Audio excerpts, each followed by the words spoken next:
Hello and welcome to my channel Desified में आज मैं आप लोगों को बताऊंगी that how you can choose a university for yourself to study abroad study in UK for January 2023 intake.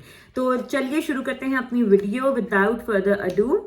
सबसे पहले आपको मैं कुछ इंपॉर्टेंट चीजें बताऊंगी, लेकिन सबसे इंपॉर्टेंट चीज मैं आपको वीडियो के सबसे एंड में बताऊंगी, तो आपने पूरी वीडियो जो है वो ध्यान से देखनी है और पॉइंट्स आपने नोट कर लेने हैं जो कि मैं आपको बता रही हूँ। ठीक है, सबसे पहली और सबसे इंपॉर्टेंट चीज जो यूके में स्टडी के लिए है वो है कि आपने अपना कोर्स चूज करना है। ठीक है, बहुत सारे कोर्सेज अवेलेबल हैं, बहुत तरह की डिफरेंट यूनिवर्सिटीज में अवेलेबल हैं।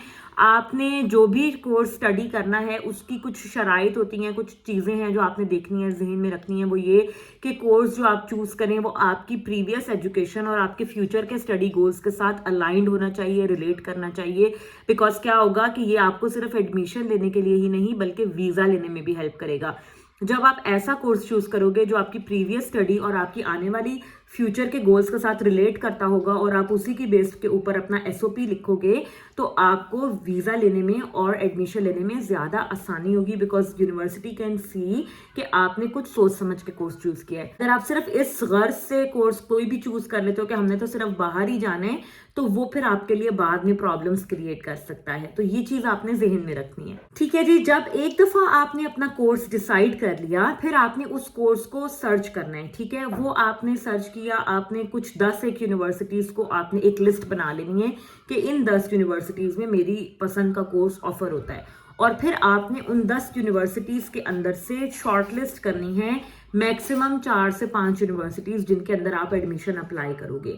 ठीक है, अब इस स्टेज पे क्योंकि अभी ऑलरेडी जनवरी इनटेक ओपन हुआ है, तो आपने एक चीज जो बहुत ज्यादा जहन में रखनी है वो ये कि आपको जो है ना वो उन यूनिवर्सिटीज को आपने चूज करना है कि जहां पर अभी एडमिशन ओपन है। ठीक है, तो एक दफा जब आपने अपनी लिस्ट बना ली यूनिवर्सिटीज की, फिर आपने उसमें से देख लेना है कि कौन सी यूनिवर्सिटीज अभी आपको एडमिशन ऑफर कर रही हैं जनवरी इनटेक के लिए, और उसमें से फिर आपने शॉर्टलिस्ट करके 4 से 5 यूनिवर्सिटीज फाइनलाइज कर लेनी है जिसमें आप अपना एडमिशन अप्लाई करेंगे। यूनिवर्सिटीज जो आपने चूज करनी है वो आपने बहुत सारी चीजें होती हैं जो आपको देखनी चाहिए। सबसे पहली चीज है यूनिवर्सिटी की ओवरऑल रैंकिंग और साथ में आपके कोर्स की रैंकिंग। ठीक है, सिर्फ ओवरऑल रैंकिंग नहीं आपने देखनी, आपने उस कोर्स की रैंकिंग भी देखनी है। बिकॉज बहुत दफा क्या होता है कि यूनिवर्सिटी का अपना नाम तो बहुत अच्छा है, अपनी रैंकिंग भी बहुत टॉप की है, लेकिन जो स्पेसिफिक कोर्स आप पढ़ना चाहते हो उस यूनिवर्सिटी में वो कोर्स इतना अच्छा नहीं होता उस यूनिवर्सिटी का, और बाद में फिर आप बहुत ज्यादा डिफिकल्टीज फेस करते हो इस वजह से। बिकॉज क्या होता है कि जब आपने इतना पैसा लगाकर, टाइम लगाकर उसमें आप एनरोल कर लेते हो कोर्स में, बाद में जाके आपको पता लगता है कि इस कोर्स की तो कोई वर्थ ही नहीं है इस यूनिवर्सिटी से करने की वजह से। ठीक है, तो आपने ये दो चीजें सबसे पहले चेक करनी है, यूनिवर्सिटी की रैंकिंग, ओवरऑल रैंकिंग और कोर्स की रैंकिंग। मैं आपको तमाम यूजफुल लिंक्स डिस्क्रिप्शन बॉक्स में दे दूंगी जहां से आप तमाम ये रैंकिंग्स वगैरह चेक कर सकते हैं। इसके बाद अगली चीज जो बहुत इंपॉर्टेंट है वो आती है एम्प्लॉयबिलिटी रेशो। ठीक है, आपने ये यूनिवर्सिटी की वेबसाइट से भी आप चेक कर सकते हो, आप पास्ट स्टूडेंट्स के साथ लिंक्डइन पे कनेक्ट करके उनसे भी आप पूछ सकते हो, आप यूनिवर्सिटी के ग्रुप्स ज्वाइन कर सकते हो, वहां से आप इंफॉर्मेशन ले सकते हो। ठीक है, यूट्यूब चैनल्स हैं, आप तो इतने ज्यादा हैं, आप वहां से देख सकते हो कि जिस यूनिवर्सिटी में आप जा रहे हो अगर उसके किसी स्टूडेंट ने, इंटरनेशनल स्टूडेंट ने कोई यूट्यूब चैनल बनाया हुआ है, आप वहां से चेक कर सकते हो। एम्प्लॉयबिलिटी रेशो ये होती है कि उस कोर्स को पढ़ने के बाद जो पास्ट ईयर के जो ग्रेजुएट्स हैं उनमें से कितने फीसद को अच्छी जॉब्स मिली हैं। ठीक है, अगर एक कोर्स जिसका एम्प्लॉयबिलिटी रेशो 90 प्लस है, 95 96% है, दैट मीन्स कि 100 में से 96 जो उनके ग्रेजुएट्स हैं लास्ट ईयर के वो इस वक्त अच्छी जॉब्स कर रहे हैं। ये बहुत इंपॉर्टेंट है आगे आपके पीएसडब्ल्यू के लिए, या आगे अगर आपने यहाँ पर वर्क वीजा लेना है उसके लिए यूनिवर्सिटी की एम्प्लॉयबिलिटी रेशियो चेक करना बहुत इंपॉर्टेंट है। ठीक है, तो ये डिफरेंट सोर्सेज से आप चेक कर सकते हो। जैसे मैंने आपको बताया, आपने ये 3-4 चीजें लाजमी देखनी है यूनिवर्सिटी चूज करने से पहले। नेक्स्ट चीज आ जाता है जी कोर्स स्ट्रक्चर। कोर्स स्ट्रक्चर भी बहुत इंपॉर्टेंट है। क्यों? क्योंकि सिर्फ बाज दफा क्या होता है कि हम कंसल्टेंट्स के थ्रू अप्लाई करते हैं और वो हमारा सारा केस डील कर रहे होते हैं, स्टूडेंट्स खुद से देखते ही नहीं है कि क्या है क्या नहीं है। ठीक है, ये चीज आपने नहीं करनी। जो कोर्स आपने चूज किया है उसका आपने कोर्स स्ट्रक्चर अच्छी तरह गो थ्रू करना है, आपने देखना है। क्योंकि सितंबर इनटेक वाले जितने भी स्टूडेंट्स थे उनका मास्टर्स प्रोग्राम 1 साल का था, उसमें यूजुअली प्लेसमेंट नहीं होती। ठीक है, जनवरी इनटेक के जो कोर्सेज होते हैं उनके अंदर आपको प्लेसमेंट ईयर ऑफर किया जाता है जिसमें आपके 3 या 6 महीने की प्लेसमेंट होती है और उसी की बेस पे आपका कोर्स जो है वो मैक्सिमम टाइम मतलब 1.5 से 2 साल का आपका मास्टर्स का प्रोग्राम होता है। ठीक है, ये चीज़ बहुत इम्पैक्ट करती है, आपको बहुत एक्सपोजर भी आता है, बहुत आपको इससे बेनिफिट भी होता है, but that's again totally your own choice. तो आपने देखभाल के कोर्स लेना है कि आपको प्लेसमेंट ईयर वाला चाहिए, प्लेसमेंट के बगैर वाला चाहिए, तो ये सब चीज़ें आपने पहले से देखनी है। उसके अलावा कोर्स स्ट्रक्चर देखने का एक फ़ायदा ये भी होगा कि बाद में जब आपसे प्री कैस इंटरव्यू के टाइम या वीज़ा इंटरव्यू के टाइम वो सवाल करेंगे कि आपने ये कोर्स क्यों चुना, तो आप उसमें से 2 या 4 ऐसे मॉड्यूल्स आप उन्हें बता सकोगे कि ये मेरी इंटरेस्ट के सब्जेक्ट्स थे जो कि मैं पढ़ना चाहती थी स्पेसिफिकली, और ये मुझे इसी यूनिवर्सिटी के इसी कोर्स में सिर्फ मिले हैं, that's why I have chosen this university and this course.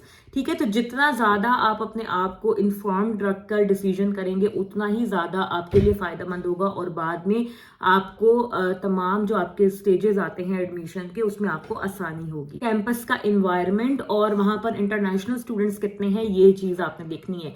ठीक है, इसको देखने के बहुत ज़्यादा तरीके हैं। आप यूनिवर्सिटी के डिफरेंट ग्रुप्स देख सकते हो, यूनिवर्सिटी की वेबसाइट आप चेक कर सकते हो, अगेन जो मैंने आपको पहले बताया यूट्यूब चैनल्स हैं, पास्ट ग्रेजुएट्स हैं, आप उनके साथ कनेक्ट करो लिंक्डइन के थ्रू और यूनिवर्सिटी के ग्रुप्स के थ्रू, और आप उनसे पूछो कि यहाँ का इन्वायरमेंट कैसा है, कैंपस में हमें क्या एक्स्ट्रा करिकुलर एक्टिविटीज़ हैं, क्या जिम अवेलेबल है, क्या स्पोर्ट्स की फैसिलिटीज़ हैं। अगर आपका उनकी तरफ इंटरेस्ट है और वो आपके लिए एक मेजर फैक्टर है in deciding which university you want to go, तो आप इन तमाम चीज़ों की इंफॉर्मेशन ले सकते हो डिफरेंट सोर्सेज से, और उसकी बेस पे भी आप अपना डिसीजन कर सकते हो, क्योंकि बाज़ स्टूडेंट्स के लिए ये चीज़ें ज़्यादा इंपॉर्टेंट होती हैं देखनी, तो ये चीज़ें भी आपने देखनी है साथ साथ, और ये मैंने आपको बता दिया डिफरेंट तरीके से जहाँ से आप देख सकते हैं। इसके बाद आपने कोशिश करनी है कि आपने इंटरनेशनल स्टूडेंट्स का जो ग्रुप है यूनिवर्सिटी का या कुछ जो प्रीवियस हैं उनके साथ आप ज़रूर कनेक्ट करो, बिकॉज एक यूनिवर्सिटी का अपने इंटरनेशनल स्टूडेंट्स के साथ कैसा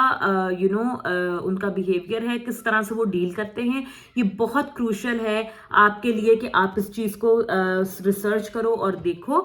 बिकॉज क्या होता है कि एडमिशन तो यूनिवर्सिटीज़ दे देती हैं, लेकिन बाद में वो अगर आपको सपोर्ट प्रोवाइड ना करें एज एन इंटरनेशनल स्टूडेंट, तो आपके लिए जर्नी बहुत डिफिकल्ट हो जाएगी। जैसे मैं आपको GCU का बता सकती हूँ, Glasgow Caledonian university Glasgow campus, कि वो अपने इंटरनेशनल स्टूडेंट्स को मतलब आउट ऑफ द वे जाकर सपोर्ट करते हैं। GCU इस हिसाब से बेस्ट यूनिवर्सिटी है, वो आपको इतनी अच्छी गाइडेंस और सपोर्ट प्रोवाइड करती है, और कभी आपको डिस्क्रिमिनेट नहीं करते वो इस चीज़ के ऊपर कि आप इंटरनेशनल स्टूडेंट हैं तो आपका काम वो ना करें या आपको वो केटर ना करें। तो मुझे GCU इस हिसाब से बहुत बेस्ट लगती है कि मुझे पर्सनली कभी भी एज एन इंटरनेशनल स्टूडेंट कोई मसला नहीं आया।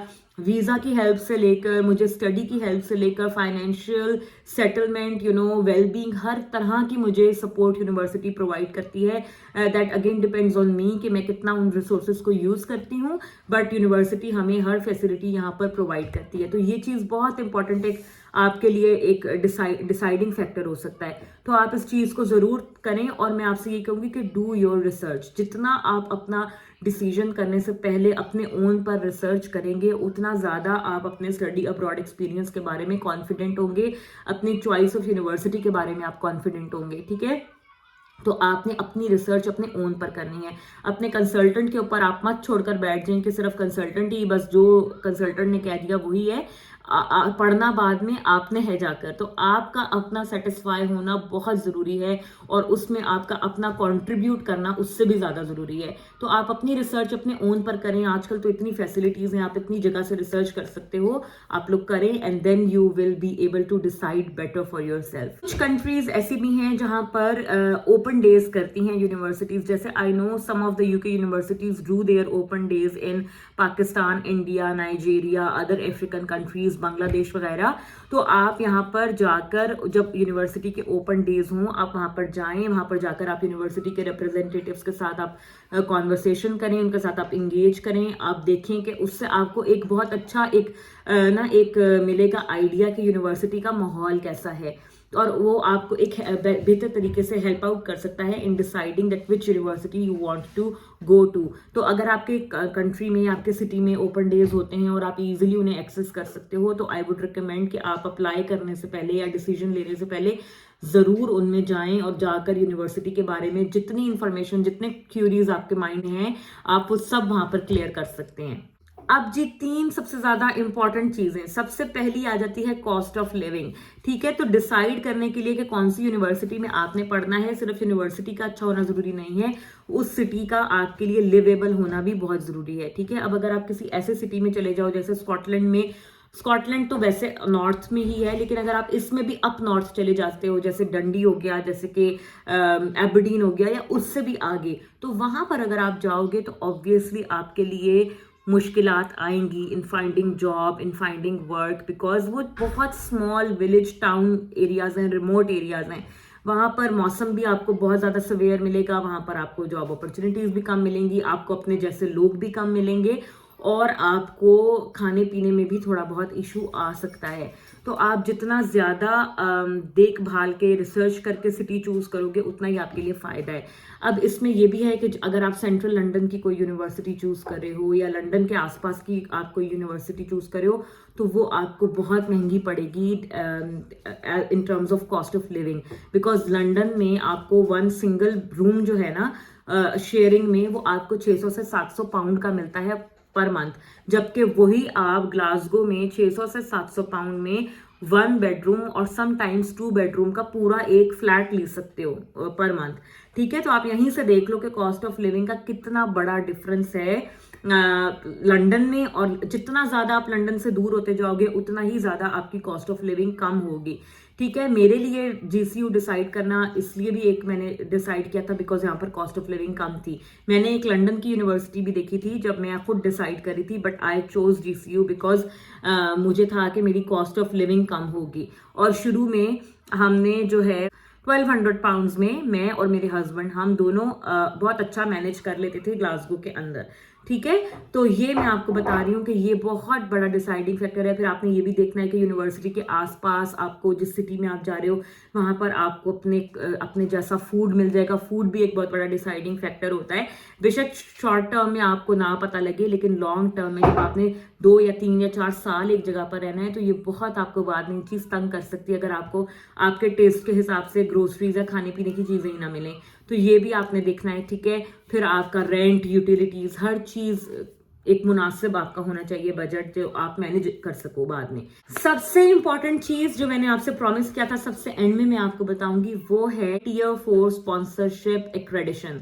ठीक है, तो ये सबसे क्रूशियल चीज है। आपने यूनिवर्सिटी भी डिसाइड कर ली, आपने कोर्स भी डिसाइड कर लिया, सिटी भी डिसाइड कर ली, बट क्या हुआ कि अगर वो यूनिवर्सिटी आपको स्पॉन्सरशिप ही ऑफर नहीं कर सकती वीजा के लिए, तो आपकी सारी मेहनत बेकार हो जाएगी। ठीक है, ये सबसे इंपॉर्टेंट चीज है, एक यूनिवर्सिटी का स्पॉन्सरशिप प्रोवाइड करने के काबिल होना। यहाँ पर बहुत सारे इंस्टीट्यूट्स और यूनिवर्सिटीज ऐसी हैं जो कि आपको टियर 4 वीजा के लिए स्पॉन्सर ही नहीं कर सकती। बट क्या होता है कि समटाइम्स आपका एजेंट आपको ये बात नहीं बताता, समटाइम्स आप खुद इग्नोर कर देते हो, और बाद में सारा प्रोसेस करने के बाद आपको पता लगता है कि ये यूनिवर्सिटी तो मुझे कैश इशू ही नहीं कर सकती बिकॉज ये तो स्पॉन्सर ही नहीं है। ठीक है, और फिर स्टूडेंट्स बहुत ज्यादा मुश्किल में आते हैं कि अब हमारा कैश नहीं आ रहा और यूनिवर्सिटी ने हमें अब रिजेक्ट कर दिया सारा फीस वगैरह लेकर। ठीक है, तो ये आपने सबसे पहले चेक करना है कि क्या यूनिवर्सिटी जो है वो उस लिस्ट के अंदर है, gov.uk की उस लिस्ट के अंदर, जो उन इंस्टीट्यूट्स की लिस्ट के अंदर के जो उनको लीगली स्पॉन्सरशिप प्रोवाइड कर सकते हैं। ठीक है, ये तमाम चीजें मैं आपको डिस्क्रिप्शन बॉक्स में दे दूंगी। जो यूनिवर्सिटीज आपने शॉर्ट लिस्ट की हैं, आपने gov.uk की वेबसाइट पर जाकर उन्हें उस लिस्ट में डालकर चेक करना है। वहां पर आपको पता लग जाएगा यूनिवर्सिटी आपकी ठीक है नहीं है, वो आपको स्पॉन्सरशिप अगर ऑफर कर सकती है तो भी आपके सामने आ जाएगा, नहीं कर सकती तो भी आ जाएगा। ठीक है, तो आपने फिर उसके बाद एडमिशन अप्लाई करना है। उससे पहले आपने ना तो फीस पे करनी है, ना ही आपने उन्हें किसी किस्म के कोई अपने फंड्स देने हैं, बिकॉज बाद में आपके लिए बहुत इशू बनता है इस चीज से। ठीक है, तो ये कुछ टिप्स थी, कुछ चीजें थी जो मैंने खुद भी की थी जब मैं अप्लाई करी थी, और आज मैं आप लोगों के साथ शेयर कर रही हूँ ताकि आप लोग भी मैक्सिमम बेनिफिट उठाएं, और जनवरी में जो स्टूडेंट्स आ रहे हैं वो टाइमली वाइजली डिसाइड करके उसके बाद ही अप्लाई करें। तो आई होप कि आपको आज की वीडियो अच्छी लगी होगी। If you do then please subscribe to my channel, give this video a thumbs up, and I will see you guys in another video. Take care, bye bye.